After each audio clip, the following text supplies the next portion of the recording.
pambihira sa ating lungsod na San Pablo na tayo dalawin ng ating Pangulo para sa ganitong groundbreaking activity. So kahit wala pa po ang ating Pangulo, ay ating pong bigyan siya ng isang napakasigabong palakpakan. At pagbibigay po ng ganitong pagkakagaling ng proyekto na magiging sa kapakinabangan ng ating mamamayan. Ang ating pong homelessness ay nalaro po sa 8,000 pamilya.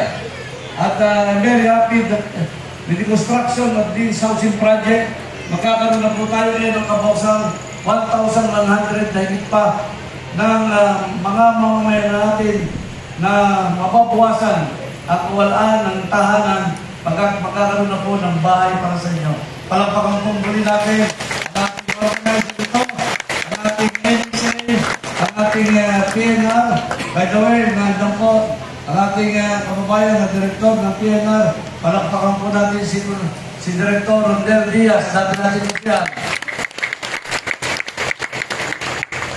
Para pong napaka-dakila talaga itong ating araw na ito.